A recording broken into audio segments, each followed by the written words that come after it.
presented by Rylett. Want to be successful? Then study failure.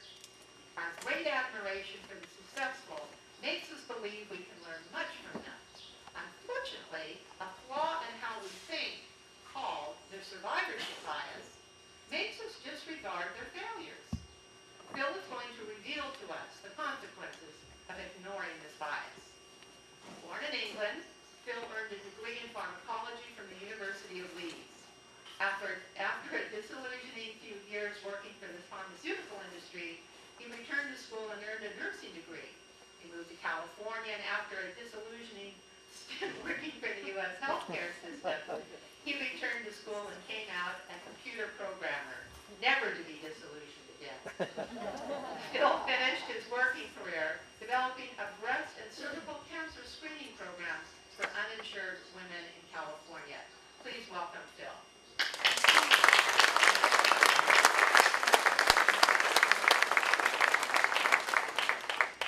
Good morning. Morning, Phil. Everyone can hear me? Yeah. Well, we're going to be dealing with a very serious subject of thinking today, which is a hard act to follow up Carl's hilarious talk on the English language last week. So because it's a very serious subject, we'll start off in the usual way. A man walks into a bar and sees his friend. He sees his friend at the table, quietly sobbing into his beer. Approaching the friend, he comments, "You look terrible. What's the problem?" "Oh, my mother died in April and left me $10,000. "Oh, it's terrible." Then in May, the friend continues, "My father died, leaving me $50,000. Wow. 2 parents gone in 2 months. No wonder you're depressed. And last month, my aunt died and left me $15,000. Oh no. 3 close family members lost in 3 months. That's terribly sad." Then this month, continues the friend, nothing. So despite our friend's bad luck and the good luck of his relatives that month, his story tells a little bit about a basic fallacy that we all have. It's sometimes called the hot hand fallacy. But most sports fans and commentators will recognize it as the streak. And we have a strong bias towards believing that sequences of similar but independent incidents are somehow related. And it doesn't matter what statisticians tell us. They say, "Kobe has a hot hand tonight. You can't miss a thing." Now, a sibling of the hot hand fallacy is the gambler's fallacy. And I'm sure most of you know about the gambler's fallacy. But there are enough that don't to keep many large cities in Nevada in riches. Now, I have a coin here, heads and tails. It's not a trick coin. The chance of it landing heads or tails, 50-50. Now, while we were all meditating, I was over there, I was flipping the coin. I flipped it 9 times. And amazingly, it came up tails 9 times. Now, if I flip it the 10th time, what do you think? How do you think it would land? Yeah. Tails because we're on a streak. Heads because we're due heads, right? Or neither would be favoured. What would be a guess? Now, before I ask you, let me sow a little seed of disruption here. We know if we toss it an infinite number of times, it's going to come up 50-50, right? So because it has landed 9 times on tails, surely we have to favour heads because, it has to catch up, right? Now, armed with that information, what do you think? Who thinks tails because we're on a streak? Ah, thank you. Well, there's a few big ones. Okay. Who thinks heads because we're due heads? Who thinks neither? Who never puts their hands up when that's for So, anyway. Okay. Well, before I flip the coin the 10th time, let me tell you what happened on August 18th, 1913 in the casino in Monte Carlo. On a particular roulette table, black came up a record 26 times in a row. There was a near panicky rush to bet on red, beginning about the time that black had landed about 15 times in a row. Word spread throughout the casino, And dozens of people, placed by the dozen, congregated around the table and they wanted to get in on the action. Thanks to the gambler's fallacy, the players doubled and tripled their stakes betting red. This fallacy led them to believe that after black came up the 20th time, surely there wasn't a chance in a million of another repeat. But there was. In the end, 6 times in all. 26 times more and 26 times in all. In the end, the unusual run enriched the casino by some millions of francs. Anyone want to change your mind? Right.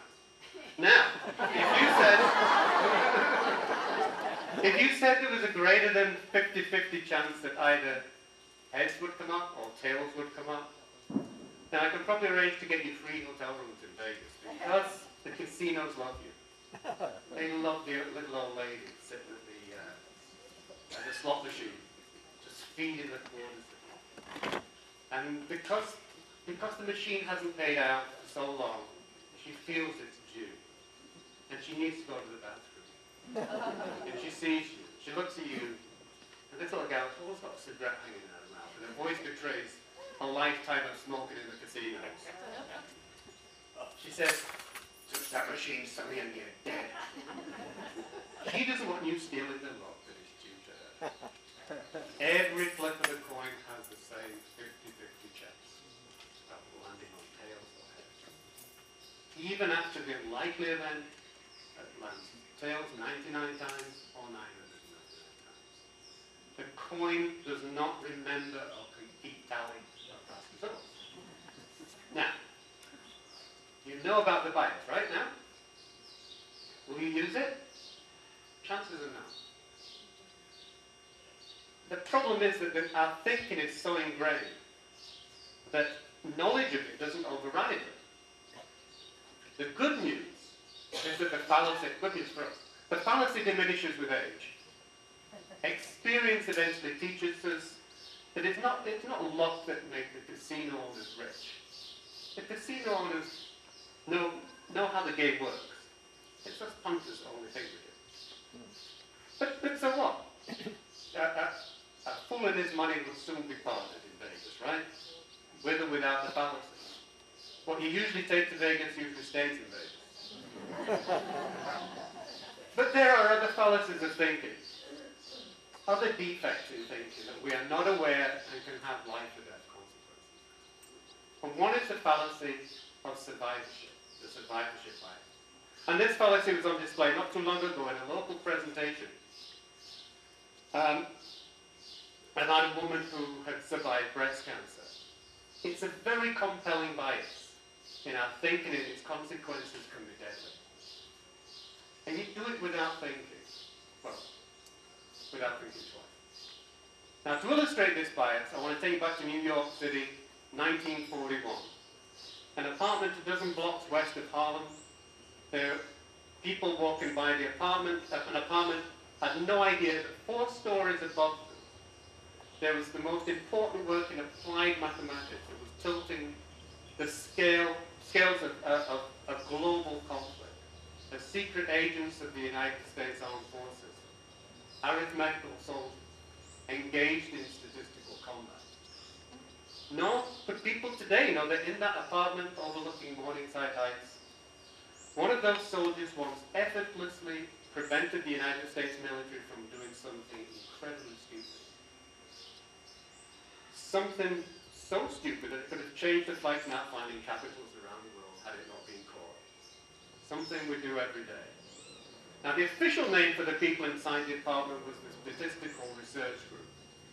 A cabal of geniuses assembled at the request of the White House and made up of people who would go on to compete for and win Nobel Prizes.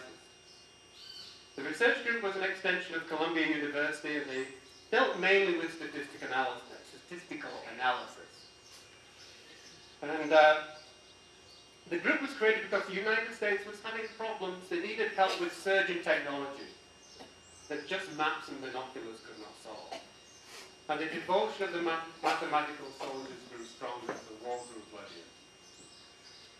And they learned that the things they wrote on hidden blackboards and jotted down on guarded scraps of paper would determine who would and who would not return home to their families after the war. Leading brains in every scientific discipline eagerly joined the fight. And although textbooks would give a lot of time to the code breakers, to the creators of the atomic bomb, there were many groups whose stories never made the headlines, never produced anything other than weaponized equations. One story in particular was nearly lost forever. In it, a brilliant statistician named Abraham Ward saved countless lives by preventing a group of military commanders from committing a common human error, a mistake you probably make every day. And Ward fled his native Germany in 1938 as a Nazi threat group. His family, all but a brother, would later perish in Auschwitz. Soon after Wald arrived in the United States, he joined the statistical research group and his math colleagues in the secret New York apartment.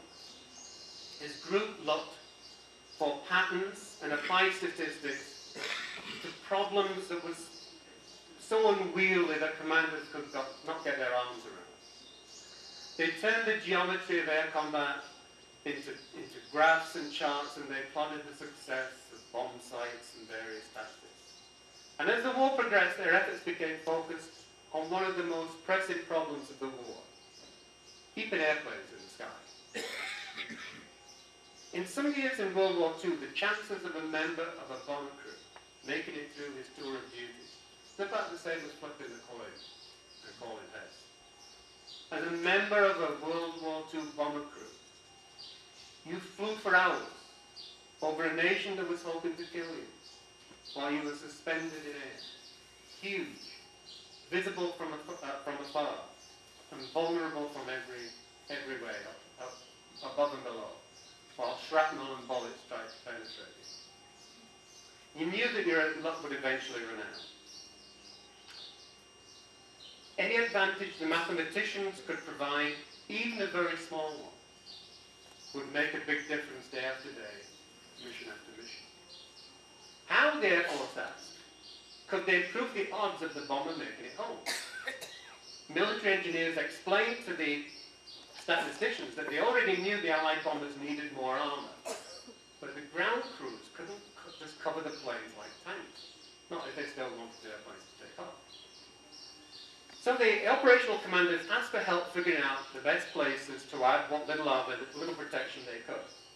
It was here that Wald prevented the military from falling prey to survivorship bias, an error in perception that could have turned the tide of the war if left unnoticed and uncorrected.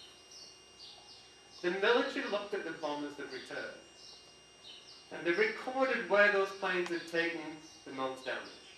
Over and over again, they saw that the bullet holes tended to be in the same places.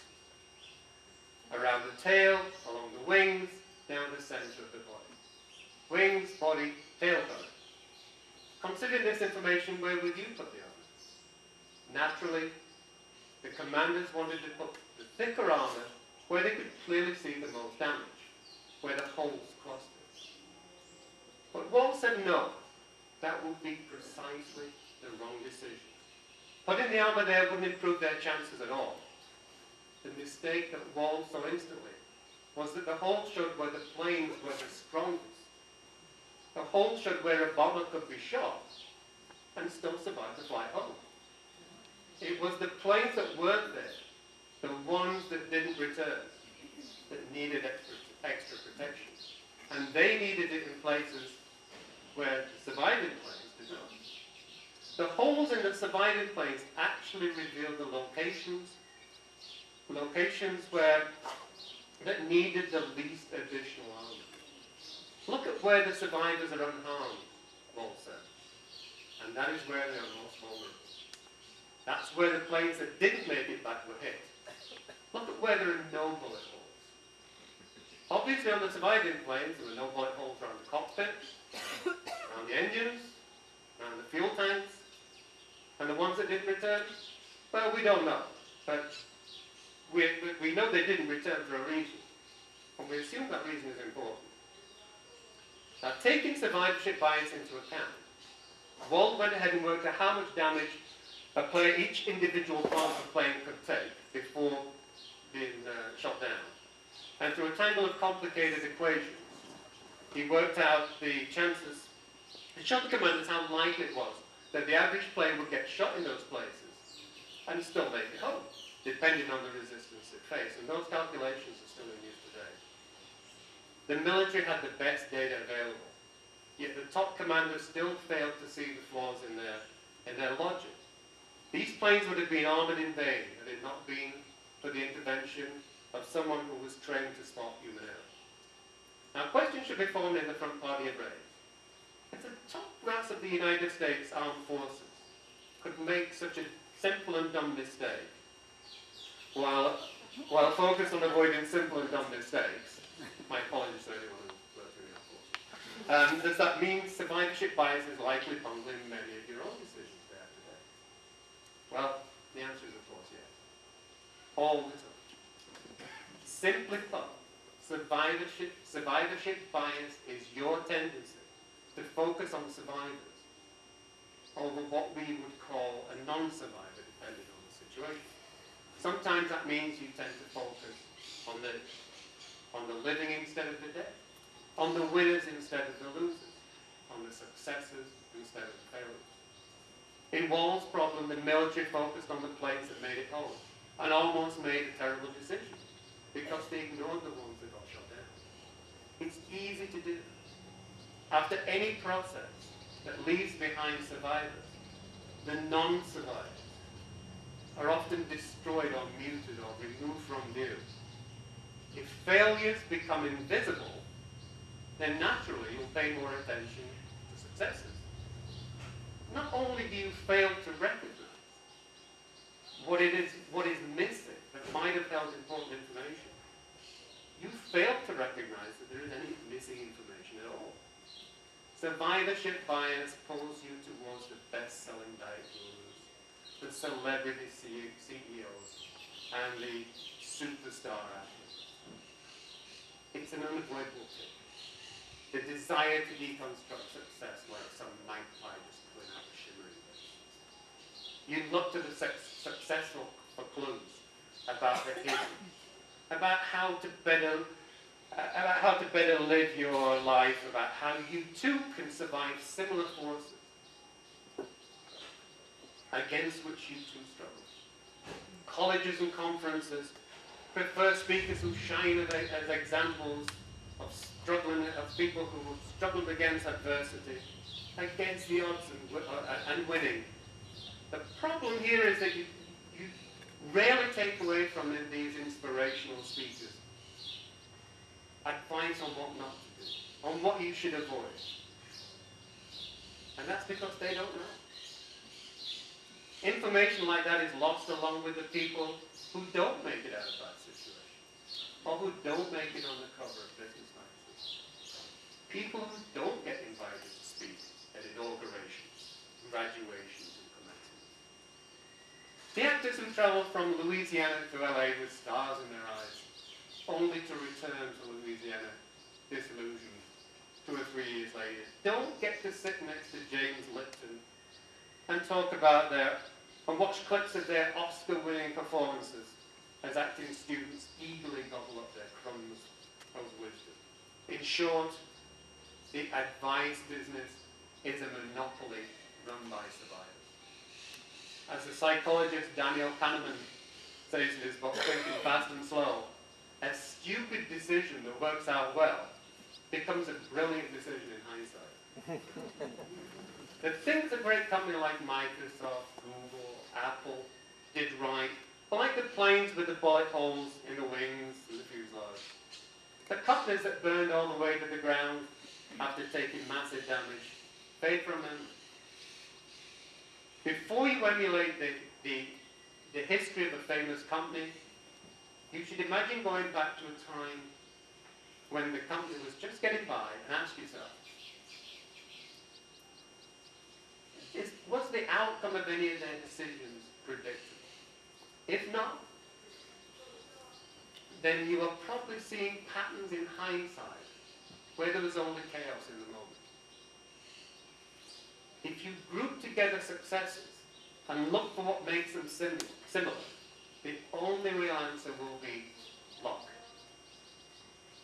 That means you should be skeptical of any book that promises you the secrets of winning by following any particular example. It might seem disheartening, the fact that successful people will owe more to luck than anything else. But only if you see luck as some sort of magic. Take off those superstitious goggles for a moment and consider this. The latest psychological research indicates that luck is a long mislabeled phenomenon. It isn't a force or a grace from the gods or an enchantment from the fairy folk, but the measurable output of a group of predictable behaviors. Randomness, chance, and the noisy chaos of reality may be mostly impossible to predict and tame. But luck is something else. Luck, bad or good, is just what you call the results of a human being consciously interacting with chance. And some people are better interacting with chance than others. What we call luck is actually a pattern of behaviors that coincide with a style of understanding and interacting with people and events throughout your life. Unlucky people are narrowly focused. They crave security. They tend to be more anxious. And instead of wading into the sea of random chance, open to what may come, they remain fixated on controlling the situation and seeking a specific goal. Lucky people tend to constantly change routines and seek out new experiences. The lucky try more things. And they fail more often. When they do, they shrug it off and try something else. Occasionally things work out. Sometimes it's out of your control.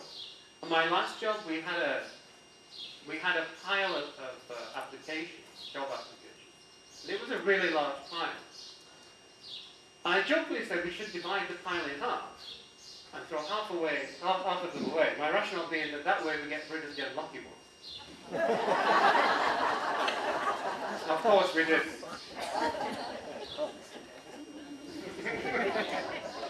But survivorship bias flash freezes your brain into a state of ignorance from which you believe success is more common than it truly is. And therefore you leap to the conclusion that it's more easy to obtain. You develop a completely inaccurate assessment of reality, thanks to a prejudice that grants a tiny number of survivors the privilege of representing a larger group to which they originally belong. You succumb to survivorship bias because you are innately terrible. For instance, if you seek advice from a very old person about how to become a very old person, the only person that can answer is someone who is not dead. At a family reunion to celebrate my great-grandfather's 101st birthday, one question was repeatedly asked. What's your secret? Well, he said, I like a shot of whiskey in the morning just to loosen up the system. And after a supper of beef-dripping sandwiches, I like to wash it down with a couple of bottles of Guinness. But one of his great nephews commented that, well, that's what his father did. And he died when he was 62. Well, observed my grandfather, he just didn't keep it up long enough, did he?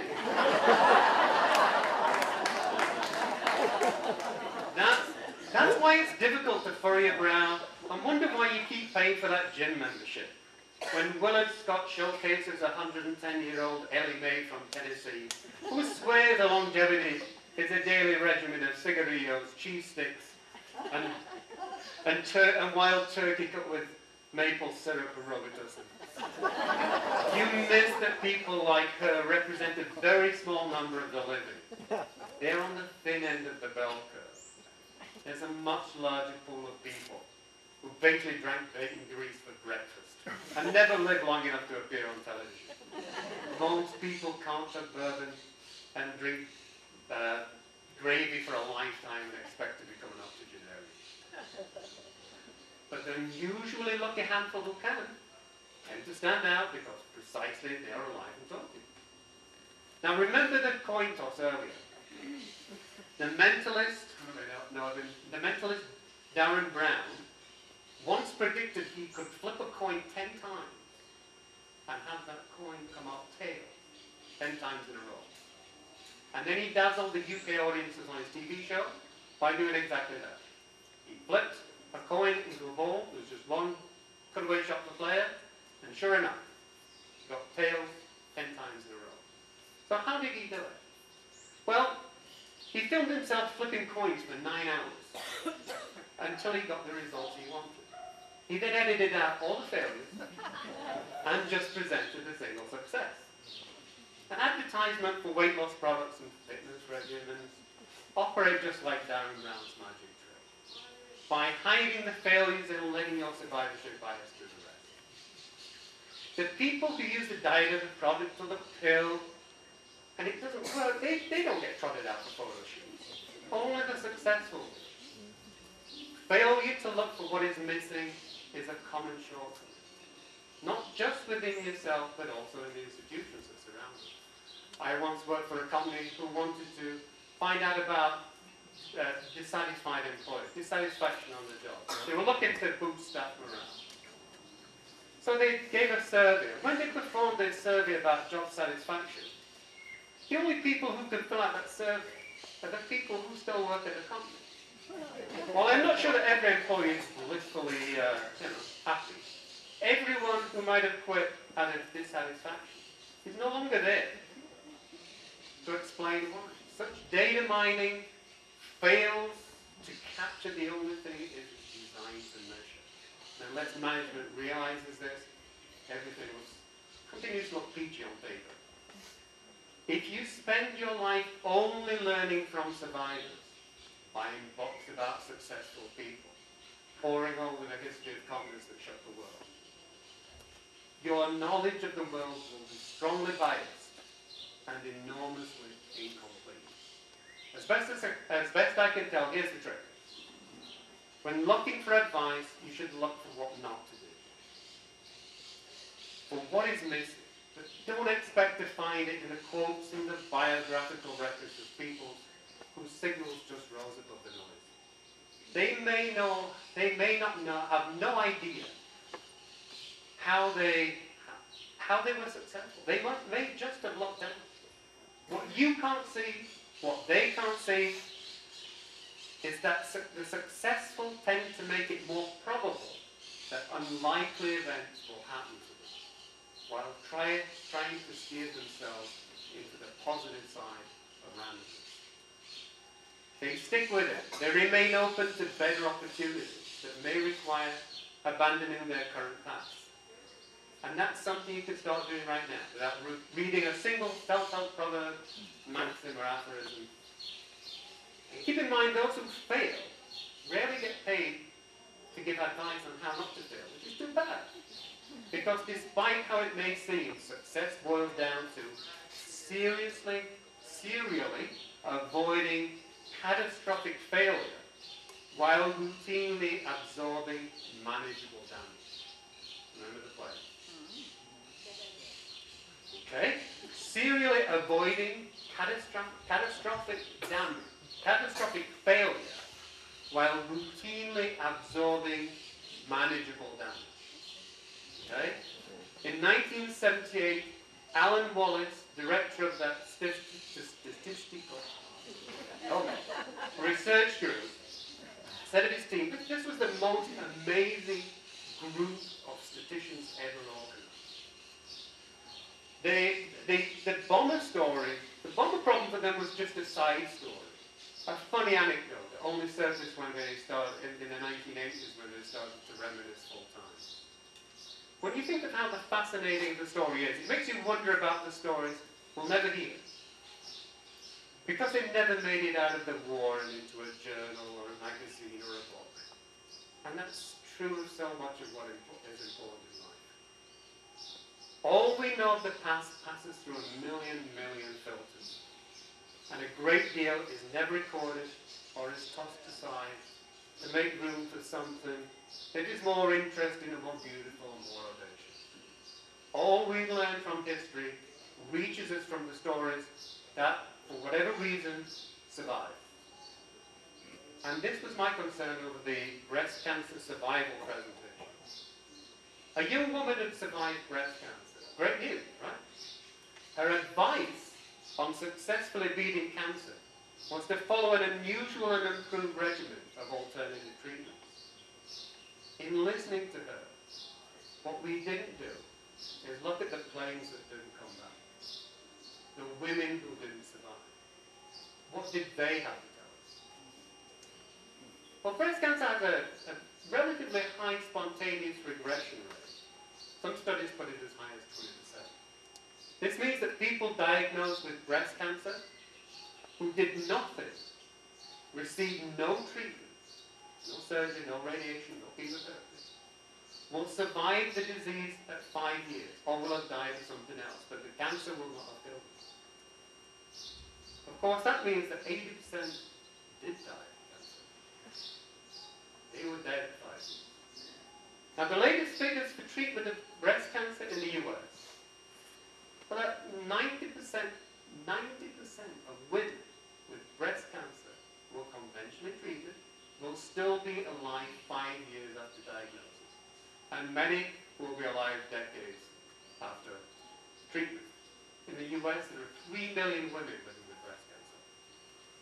The difference between conventional treatment and no treatment is a staggering number of women today.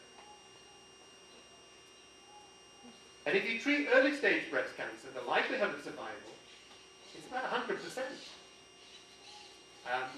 Time is of the essence. And we're recommending that women first seek alternative treatment is reprehensible at the expense of conventional treatment. And usually the decision is made on fear of the treatment. Because, let's face it, surgery, radiation, chemotherapy, they're horrible treatments. They invade and poison your body. They'll make you feel terrible for a while. And it will not always be 100% successful. So how seductive is it when you read on some alternative medicine side that cancer doesn't kill you, cancer treatment kills you? But if you're one of the fortunate 20% who have been statistically blessed to have survived without conventional treatment, your perspective in your story is going to be different. You believe that what you did, what these pioneers of alternative medicine did, was responsible for your survival. But many, many studies have shown that alternative unproven treatment is as good or as bad as no treatment at all. The survivor is deceived, and the belief system will prevent her from seeing the truth. Now, this survivorship bias is not an issue of being unintelligent. It's a deep-seated defect in our thinking that serves us well when we face predation, when we face being some other animal's dinner. Actually, it's only a defect when we have time to weigh the pros and cons. A luxury that our ancestors didn't have when they heard that rustle in the long grass that possibly could be a tiger. This defect exposes our inability to reason when we're dealing with statistics and all. Apple co-founder Steve Jobs, who I'm sure we can all agree was a very intelligent man. He was diagnosed with pancreatic cancer. Now, normally pancreatic cancer is a death sentence. Even if you find it at the earliest stage, the 5-year survival rate is about 10%. Most pancreatic cancers are discovered after symptoms. In that case, the survival rate is less than 2%. It's dismal odds. However, there's a rare type of pancreatic cancer called neuroendocrine tumor. The survival rate of this cancer, if discovered before it is large enough to be measured and staged, is almost 100%. And survival drops quickly with time. If the tumor has grown to be a stage 1, the survival rate drops down to 65%. So time is on the end. Now, Steve Jobs was lucky. He had this rare type of pancreatic cancer, neuroendocrine tumor. And they found it incidentally. They were doing an MRI of his colon, and they noticed it. Very, very small. So they found it incidentally, which means it very, very early. His chances of survival were very high. However, He had heard of good results with nutritional therapy. He said he didn't want his body violated with surgery or chemotherapy. And in spite of pleas from family and friends, he tried to cure himself with acupuncture sessions, drinking special fruit juices, visiting spiritualists, and using other treatments he found on the internet from cancer survivors.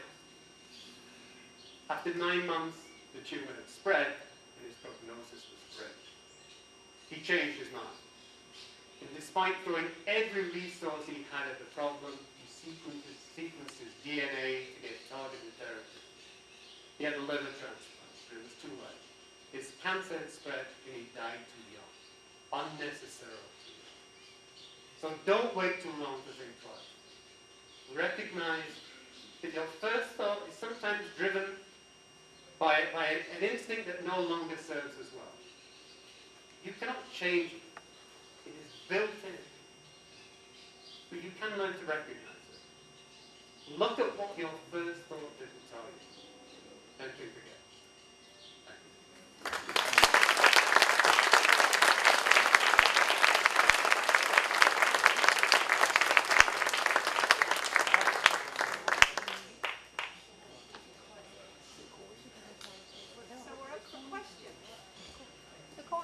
What's the coin? Yeah. Well, did he land heads or tails? Yes. I voted for the radical one. I honestly can't remember. I was thinking. Sorry. But it doesn't matter, right? It doesn't matter.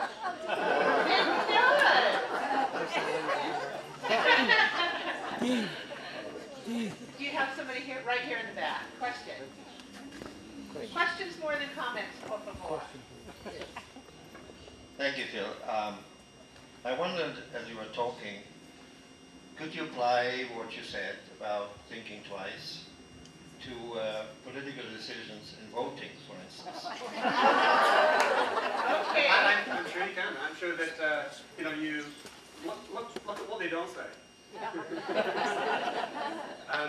It really applies to a time when you're dealing with odds and chances, because we're innately bad at it. And because we're innately bad at it, we clutch for, things that we can see. And the things that we can see are the things that survive. Here in the back. Having lived in Mexico for a few years now, and Can you stand up, please? well, I can't stand for long. Okay, well, that's okay.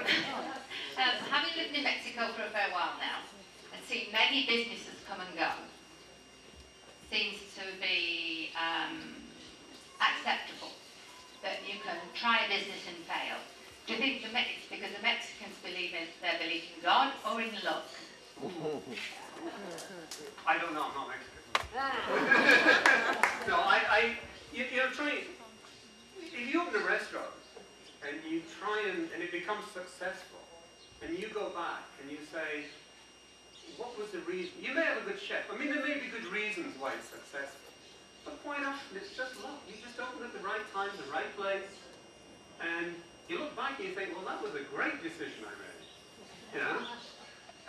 If that rises above. But most of the time, luck is just a question of trying things repeatedly and shrugging off failure and accepting the inevitable damage. So, I have a question. Is there any growth in business consultation to help people think differently about success? Or are you kind of on the bell-shaped curve that's just beginning to think about this kind of stuff? Well, I think success is so fetishized in the US. We rarely look. We rarely pay any attention to failure. Failure we discard. Success is treated like something that we can control. And no one believes that their success is due to luck. It's always due to their acumen, their ability. And what about self-help groups that think the same way? Because I believe this and I'm a success, therefore follow me and be a success. Is there any inroads to that sort of thinking as well? Well, whatever works. My own personal view is that if you remain open to a lot of opportunity, and do not stay, focused on something quite narrow. One of those things is gonna work out for you. And if you can shrug off your failures and just expose yourself to more things, good things are more likely to happen. Anybody else have a question they'd like to ask? Right here in the back. Okay, so is there karma? And if there is or is not luck, is there karma? Oh, karma? Karma, that's one question. The other is, like Malcolm Gladwell pointed out, if you do something 10,000 hours before the age of 20, you become world class. You think that's true? And Rosie Pertel, that lady doctor, she said conventional medicine discovered cancer early by causing it. So there was no cancer prior to modern medicine? There wasn't a cancer epidemic prior to modern medicine. Well, I'm sure a lot of people died in the past without realizing why. Our ability to